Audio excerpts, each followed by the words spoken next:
Vamos a ver cuáles fueron las causas de la Segunda Guerra Mundial, el desarrollo de la guerra y sus consecuencias. Bien, las causas de la Segunda Guerra Mundial es bastante simple. Se resumen en una, que es la Primera Guerra Mundial y el Tratado de Versalles de 1918. Este Tratado de Versalles hace que Alemania se sienta mal. ¿Por qué? Porque es la gran derrotada, tiene que pagar compensaciones de guerra y realmente nunca ha sido derrotada en batalla en la Primera Guerra Mundial, con lo cual se siente un poquillo maltratada. En 1929 la crisis económica también hará que sea una de las causas de la Segunda Guerra Mundial. ¿Por qué? Porque subirán los totalitarismos al poder, tanto en Alemania como en Italia. Y esta ideología se basará por un fuerte militarismo, el expansionismo territorial, para conseguir los recursos necesarios y recuperar lo que pierde en la Primera Guerra Mundial, y sobre todo el deseo de venganza. Deseo de venganza por parte de Alemania, pero también por parte de Italia, ya que Italia había estado en el bando de los ganadores y no recibe prácticamente ninguna compensación por su esfuerzo. Además también aparecen unos enfrentamientos ideológicos, el nazismo y el fascismo contra el comunismo, dos concepciones totalmente diferentes de la economía y de la sociedad. Y a la vez hay una cierta debilidad de las potencias occidentales. ¿De cuáles? De Inglaterra y Francia, que inician una política de apaciguamiento con Alemania. ¿Por qué? Por miedo a que haya una nueva guerra mundial. Además, la Sociedad de Naciones, que había aparecido en 1918, se ve que es totalmente ineficaz y no pasa de ejercer algunas condenas, pero que no tienen mucha aplicación práctica. Por ello podemos decir que estas son unas causas lejanas de la Segunda Guerra Mundial. ¿Cuáles son las causas inmediatas de la Segunda Guerra Mundial? Muy simple. En 1935 tenemos la anexión del Sarre por parte de Alemania. Alemania recupera el Sarre que le había ocupado Francia porque no paga las compensaciones de guerra. También tenemos la conferencia de Stresa, que es un acuerdo entre Italia, Gran Bretaña y Rusia. ¿Para qué? Para defender la independencia de Austria, ya que hay miedo a que Alemania quiera volver a ocuparla. Pero esta conferencia, estos aliados, son muy inestables, ya que rápidamente en 1935, el mismo año, Italia invade Etiopía, siendo condenado por la Sociedad de Naciones. En 1936, Alemania y Japón firman el Pacto Anticomiter. ¿Para qué? Un pacto contra Rusia, mejor dicho, contra la URSS. Y finalmente se unirán a este pacto anticomiter Italia y España. La España de Franco es España que ha recibido la ayuda de Italia y Alemania para enfrentarse a la República apoyada por la URSS. ¿Qué más encontramos? Pues en 1938 el pacto de Hossbach. Este pacto de Hossbach, ¿cuál es? Es un pacto secreto entre Italia y Alemania, por el cual pretende unificarse Austria. Se produce esta unificación y finalmente los aliados, Gran Bretaña y Francia, consienten con la conferencia de Múnich, donde Mussolini hace de intermediario. Visto esto, Hitler, ¿qué dice? Sigo adelante y se anexionará los Sudetes y cuando Eslovaquia se declare independiente, creará un protectorado sobre Bohemia y Monrovia. Todo esto que hará que en 1939 se firme el Pacto del Acero entre Italia y Alemania, un pacto que es un pacto militar, un pacto ofensivo. A la vez, Alemania firmará el Pacto Germano-Soviético con la URSS.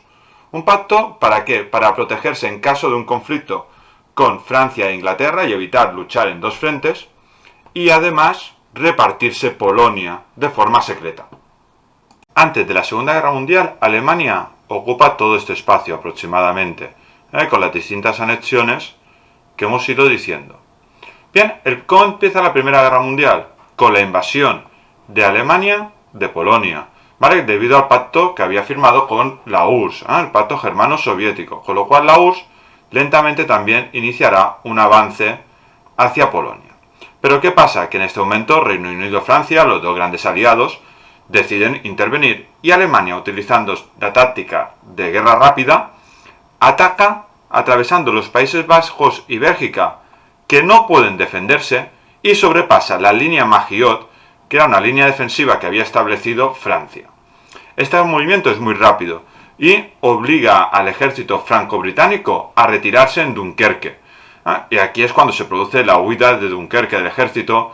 ¿Gracias a qué? Gracias a los barcos privados de Reino Unido. Rápidamente Francia tiene que rendirse y mediante el armisticio de Compiègne se divide Francia en dos partes. Una Francia nazi y una Francia colaboracionista, la Francia de Vichy. ¿Todo esto qué hace? Hace que se inicie también la batalla de Inglaterra. Alemania iniciará bombardeos sobre Londres, sobre todo, creando una gran destrucción. Pero no solo eso, sino que también Italia intentará la invasión de Libia y no solo ello, sino que también atacará la zona de Yugoslavia para llegar a Grecia. Intenta anexionarse toda esta parte. Bien, fracasa y ello obliga a Alemania a tener que intervenir. Alemania interviene tanto en la zona de Yugoslavia y Grecia, y además, ¿qué pasará? Que una serie de países como Hungría, Rumanía y Bulgaria, visto el poderío nazi, ¿qué hacen? Se alían, se convierten en estados aliados de Alemania. No hay que olvidar que España en este momento también es partidaria de los nazis. ¿Por qué? La gran ayuda que ha dado a Franco y parecen los ganadores. Incluso hay una reunión entre Franco, Hitler y Franco y Mussolini para ver si dan su apoyo. Alemania, visto los éxitos con la ocupación de Francia, Yugoslavia y el apoyo de Hungría, Rumanía y Bulgaria, inicia un avance a pasar de Polonia para llegar a San Petersburgo, a Moscú y hacia el sur de Rusia. ¿Por qué? Para hacerse con los recursos. Pensad, Alemania necesita recursos militares y para tener esos recursos militares necesita materias primas. ¿Qué pasa? Que los soviéticos utilizan la táctica de la tierra quemada y dejan que avancen las tropas nazis. ¿Hasta qué? Hasta que llega el invierno. El avance de las tropas alemanas será frenada por el invierno y sobre todo por la defensa a ultranza de los soviéticos, estableciéndose un asedio muy duro alrededor de la ciudad de Leningrado. Debido a la crisis de 1929, Japón había iniciado una expansión por Asia, ocupando zonas de China y presionando bastante a China y a la URSS. Durante el desarrollo de la Segunda Guerra Mundial, Japón intenta ocupar territorios de la URSS para abastecerse de recursos, pero en una gran batalla de tanques es derrotada. Y al ser derrotada, ¿qué hará Japón? Centrar su interés en el sudeste asiático. Y para ello, ¿qué tiene que hacer? Atacar Pearl Harbor. ¿Por qué ataca Pearl Harbor? Muy simple, ataca Pearl Harbor porque es el gran rival que tiene por el control del sudeste asiático, que es Estados Unidos. Una vez que ha derrotado la flota americana de Pearl Harbor, ¿qué hará? Ocupará todo el sudeste asiático para conseguir recursos. Bien, esta ocupación del sudeste asiático y la batalla de Pearl Harbor, ¿qué hará? Que los Estados Unidos entren en guerra en 1941.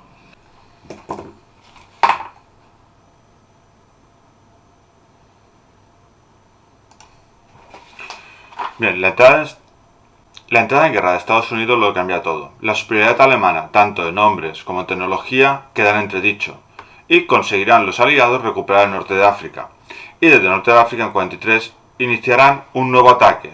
Un ataque que irá desde el norte de África hasta Sicilia para pasar a Italia, teniendo que intervenir Hitler, creando la República de Saló, frente a la imposibilidad de Italia de defenderse del ataque aliado. A la vez, en 1944, se producirá el desembarco de Normandía para liberar Francia y desde ella atacar Alemania. ¿Por qué este desembarco en este momento? Muy simple, porque la URSS estaba avanzando por Europa hacia Alemania, en una carrera por bien que llegaba primero a Berlín. Finalmente, en el año 1945, en abril, Alemania, bombardeada y totalmente asediada Berlín, se rinde, poniendo fin a su participación en la Segunda Guerra Mundial. Después de la derrota de Pearl Harbor, Estados Unidos se recupera, recompone su flota y derrota a la flota japonesa en Mar de Coral, Guadalcanal y Midway. Claro, una vez que Japón pierde su flota solo le queda un tipo de defensa, defender sus posesiones palmo a palmo, una defensa a ultranza basada en el honor japonés. En un principio la armada americana va ocupando las distintas islas poco a poco, pero rápidamente cambia de objetivo y decide acabar con la guerra. ¿Cómo? Lanzando en agosto de 1945 las 2 bombas atómicas sobre Hiroshima y Nagasaki, lo que provoca la rendición de Japón en septiembre de 1945. Bien, ¿cuáles son las condiciones de la Segunda Guerra Mundial? Muy fácil. Por un lado, la aparición de la ONU como heredera de la Sociedad de Naciones para intentar evitar una nueva guerra y resolver los conflictos de forma pacífica. También se inicia la Guerra Fría. La Guerra Fría es un enfrentamiento ideológico entre las dos grandes potencias, entre Estados Unidos y el bloque capitalista, con la Europa occidental, y la URSS, que aglutinará a todos los países que ha ido liberando durante la Segunda Guerra Mundial e imponiendo un sistema económico basado en el comunismo. Otra de las consecuencias de la Segunda Guerra Mundial será el inicio de las descolonizaciones, sobre todo en el sudeste asiático. ¿Por qué? Porque estos países han luchado contra Japón y continuarán la lucha contra las antiguas metrópolis, que debido a la situación de crisis económica no podrán mantenerlas.